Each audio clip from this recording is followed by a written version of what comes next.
Adilabad RIMS మెడికోలతో DMHO ప్రొఫెసర్ల బృందం జరిపిన చర్చలు ఫలించాయి. విద్యార్థులపైన దాడి ఘటనలో అధికారులు ఇచ్చిన హామీతో మెడికోలు శాంతించారు. సమ్మె విరమిస్తున్నట్లు ప్రకటించారు.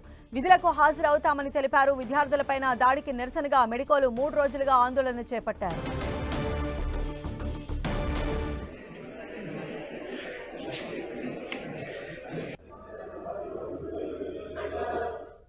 మరింత సమాచారం మా ప్రతినిధి ప్రేమ్ సాగర్ అడిగి తెలుసుకుందాం. ప్రేమ్ సాగర్, సంధ్య ఎట్టకేలకు రిమ్స్ కు సంబంధించిన మెడికోలు 3 రోజులుగా చేపడుతున్న సమ్మెను విరమించారు. ఉదయం జిల్లా వైద్యాధికారితో పాటు 20 మందితో ప్రొఫెసర్లతో కూడిన బృందం వారితో చర్చలు జరిపారు. సుదీర్ఘంగా జరిగిన చర్చల్లో జూడాలు 15 డిమాండ్లని అధికారుల ముందుంచారు. అందులో కొన్ని ఇమీడియట్ గా అక్కడ అయ్యే డిమాండ్స్ కొన్ని రాష్ట్ర ప్రభుత్వానికి సంబంధించిన చేతిలో ఉన్న డిమాండ్స్ ఉన్నాయి. సో వాటన్నిటికీ సానుకూలంగా స్పందించిన నేపథ్యంలో పూర్తిగా వాళ్ళు సమ్మెను విరమిస్తున్నట్లు కూడా మనకు కాసేపటి క్రితం ప్రకటించారు. విధులకు కూడా వాళ్ళు హాజరైనట్లు కూడా మనకు తెలుస్తుంది. సో ఓవరాల్ గా చూస్తే కొంత ట్విస్ట్ కనిపిస్తుంది మనకి జూడాలకు సంబంధించిన ఈ ఘర్షణ ఇష్యూలో. రీసెంట్ గా జూడాలపై దాడికి దిగిన 3 వ్యక్తులు ఎవరైతే ఉన్నారో వారిని పోలీసులు అరెస్ట్ చేశారు. అందులో శివ అనే వ్యక్తి ఎవరైతే ఉన్నారో దాడి చేసిన వ్యక్తి, అతని భార్య ఈ రోజు జూడాల పైన కేసు నమోదు చేసింది. అక్కడ ఫిర్యాదు చేయగా ఆదిలాబాద్ 2 టౌన్ లో కేసు నమోదైంది.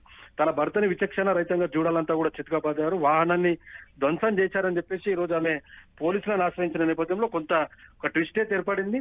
దాంతో పాటు జూడాలు కూడా చెప్తున్న పరిస్థితి కొంత ఏజెన్సీ ప్రాంతం రోగులకు చాలా ఇబ్బంది అవుతున్న నేపథ్యంలో సమ్మెను విరమిస్తున్నామని చెప్పిన పరిస్థితి ఉంది. సో ఓవరాల్ గా కొంత పరిస్థితులు కొంత మెరుగుపరచాలి. మెడికల్ కళాశాలకు సంబంధించి చాలా సమస్యలు ఉన్నాయి. బిల్డింగ్ లో కావచ్చు, అకాడమిక్ క్లాస్ రూమ్లలో కావచ్చు, అక్కడ హాస్టల్లో కావచ్చు, చాలా ఇష్యూస్ ఉన్నాయి. వాటన్నిటిని కూడా పరిష్కరించాలి. కనీసం ఐడి కార్డ్స్ లేవు. బయటకు ఎప్పుడన్నా రాత్రిపూట బయటకు వెళ్తే ఇబ్బంది అవుతుందన్నది కొన్ని సమస్యలు, ఒక 15 డిమాండ్లని ఉన్నతాధికారుల ముందుంచారు. దానికి సంబంధించి అయితే పూర్తిగా వాళ్ళు సుముఖంగా ఉన్నట్టు తెలుస్తోంది. సో ఓవరాల్ గా వీరి ప్రధానమైన డిమాండ్ ఇద్దరిని తొలగించాలని చెప్పారు. రిమ్స్ డైరెక్టర్ తో పాటు దాడికి ఉసిగొల్పిన అసిస్టెంట్ ప్రొఫెసర్ తొలగించాలని చెప్పి మొదటి నుంచి డిమాండ్ చేశారు.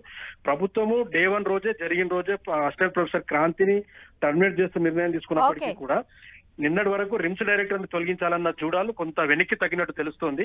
సో ఆ 15 డిమాండ్లు నెరవేరిస్తే సరిపోతుందన్నది మాత్రం చెప్పారు. సో ఇవాళ నుంచి వాళ్ళు యథావిధిగా విధులకు హాజరవుతున్నారు.